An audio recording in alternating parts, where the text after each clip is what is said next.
So Texas Governor Greg Abbott has a big new broad sweeping executive order saying that you cannot, nobody can mandate someone to get the shot, which goes directly against President Biden's executive order mandating businesses with 100 or more employees to force their people to get the shot. So with these going head to head, who wins out and how are either of them enforced? Okay, we are going to talk about this. I'm going to go through some important articles here, starting with that NBC article.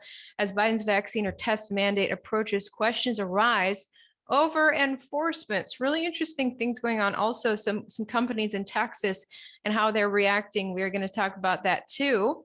But first, I got to shout out my wonderful sponsor for this video. You only have to do one thing to combat aging. It's to take collagen, but there's a problem. Most collagen supplements out there don't work. The secret is in ageless multi-collagen.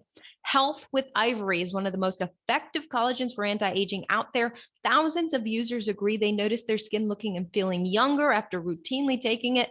Men also report increasing muscle mass. By the way, collagen is pretty much all protein. I like to put it in my smoothies after workouts. If you've been looking for a way to reduce the appearance of wrinkles, you'll love Health with Ivory. Get 51% off Health with Ivory for the next 24 hours by going to Health with Ivory or by clicking healthwithivory.com or click the link down below. Okay, so NBC questioning whether this is enforceable, what Biden has mandated for businesses to do, force their people to get the shot. It's really interesting here. Says here, but OSHA had only about 862 inspectors in early 2020, according to a Freedom of Information Act response from the agency. That's not a lot for all the countless businesses with 100 or more employees in America. In fact, the former OSHA senior policy advisor here says it would take 160 years for OSHA to get into every workplace just once. Very interesting. So the solution that NBC gets into is to snitch, to be a whistleblower on your company. It says the vast majority of employees want everybody to be vaccinated. It's only a small but vocal minority who don't. What you have to do is capture the attention of the silent majority and have them blow the whistle on any employer. Encouraging whistleblowers is an extraordinarily important part of it. That way OSHA doesn't have to go to every single business. But here's the thing, for businesses who are caught not forcing their people to get the shot, you know what the fine for that is? It's broken down right here, AP article. Biden administration has said the company will face $13,600 in fines per violation, and mandatory weekly testing will be the alternative to being vaccinated. Okay, so then Abbott swoops in, governor of Texas, orders a ban on all COVID-19 mandates, vaccine mandates in the state, okay, going head to head with Biden on this. So some Texans are cheering about this. Now, granted, I think this is a little late. I think that most people who were, you know, if their businesses were forcing them to get the shot, their ultimatum already came and they've either already been fired or already ended up getting the shot against their will. But for the people, you know, who were still holding out, maybe this will help.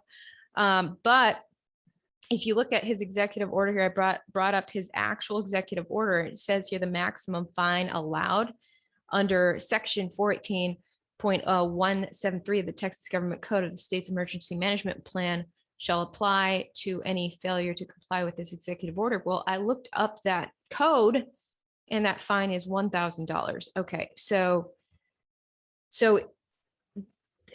the governor of Texas is asking your company in Texas to go against Biden's mandate. And if you don't go against Biden's mandate, Texas fines you $1,000. But if you do go against Biden's mandate, you get fined over $13,000 by Biden. So is what Abbott's really doing? Really, I mean, is this really going to do anything, or is it a publicity stunt for Abbott? This NPR article brings up that Abbott's new order also carries political implications. The two-term Republican is facing pressure from two candidates in next year's GOP primary. Former state Senator Don Huffings and former Florida Congressman and Texas State Party Chairman Alan West have attacked Abbott's COVID-19 policies and have strongly opposed vaccine mandates. Yes, that's right. Abbott is trying to maintain his position as governor of Texas. Now, he's already taken a lot of heat and his popularity went down on the way that he handled the pandemic at the beginning, forcing businesses to close, forcing people to wear masks, and doing a lot of these tyrannical executive orders.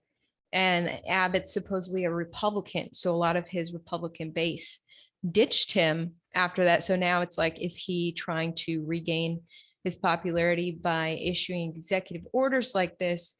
And a lot of people are saying that's fantastic, but will this really carry any weight against Biden's when he comes down to enforcement? Now, it's interesting here. I did get this email from the attorney for the Houston Methodist nurses, sent this letter to Houston Methodist. Now, Houston Methodist nurses have been widely covered for being hospital workers that said, we are not going to get the shot. And that hospital was one of the first institutions to mandate the shot. And so what the nurses did is stand their ground. They were one of the first ones to stand their ground. The hospital fired them, and the nurses turned around and sued the hospital. So the attorney for these nurses sent this letter today saying to the hospital, we want you to give these people their jobs back. Now that Abbott is saying you are banned from making them get the shot. So just give them their jobs back. Right here, I am requesting that all of our clients immediately be reinstated to their former positions. So we shall see if that happens. About the same time that their attorney sent this letter to Houston Methodist, the CEO of Houston Methodist sent this email to all of his employees who still do have jobs saying, quote, we are deeply disappointed in Governor Abbott's executive order that tries to prohibit private companies and organizations from mandating COVID-19 vaccines for their employees. As the first hospital system in the country to require the vaccine for its employees, we've seen firsthand the benefit of these mandates in keeping our patients safe and keeping our staff healthy and at work serving our community. We are proud of our employees and physicians who are 100% compliant with our policy. In doing so, we have fulfilled our sacred obligation to keep our patients safe and put them first. So anyway, this hospital is saying, look, we're already in the clear. We already fired the people. We freely were able to fire the people who didn't get the shot. And now we're worried about other institutions who didn't fire people in time because Abbott's making it harder to fire them. So from the looks of this email and this email, it looks like what Abbott has done, whether or not it was a publicity stunt, it does seem to be carrying some weight, and perhaps protecting people who don't want to get the shot. So onto a story I really want to tell you guys about in regards to Abbott and the publicity stunts that he does to try to maintain his popularity. Okay.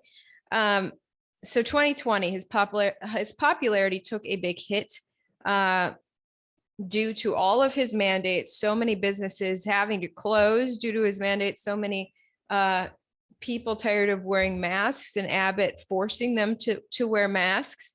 So there was actually a mask protest planned, and on the day that protest was supposed to happen, Abbott does a big old publicity stunt using a poor little boy who died of a brain-eating amoeba as his opportunity for publicity. I was assigned to cover that story for Fox at the time.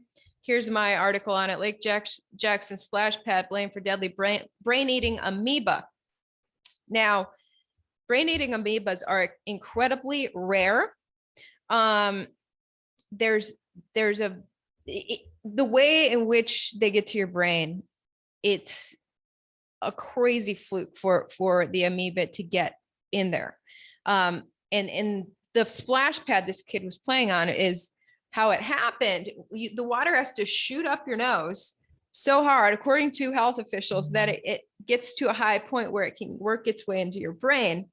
Okay, but Abbott actually created a spin campaign on amoebas to make it look like they are rampant.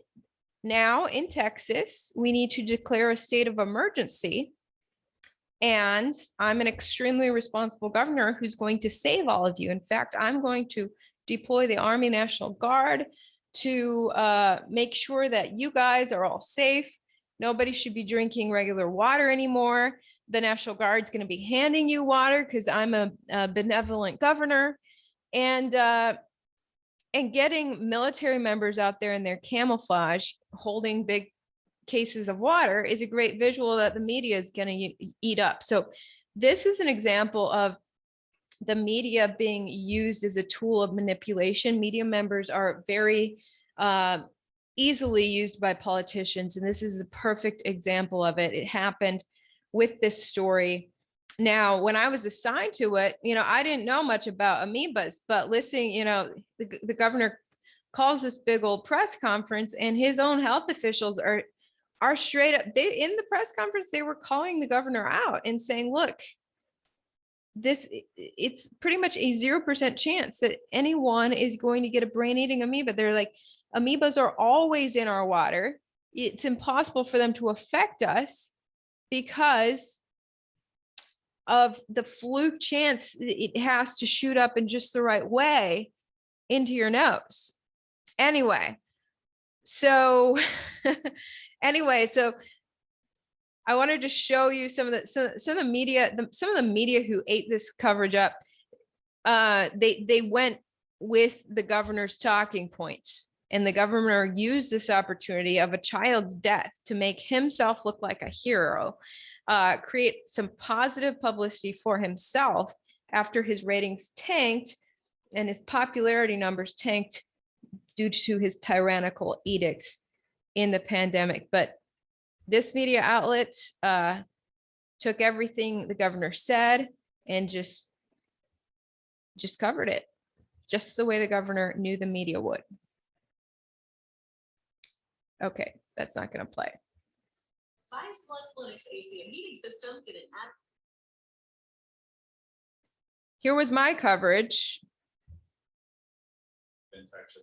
I said, okay, the health official here has something pretty important for the people to know. Maybe they shouldn't be freaking out about amoebas if this is how amoebas work. So let's hear this health official talk. Infection from drinking the water or merely showering in it. The commissioner of the Texas He said you can't get it that way. People they cannot die of a brain-eating amoeba simply by drinking water.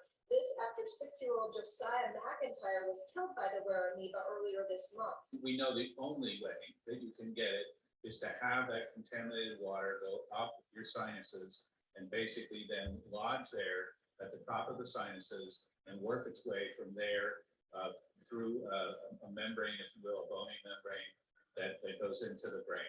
And that's where the infection starts. The CDC reporting just 34 people were infected by the amoeba in the last decade nationwide. The risk is vanishingly small. You can never say zero, but really it's zero. That's not stopping Lake Jackson residents from taking every precaution to avoid it.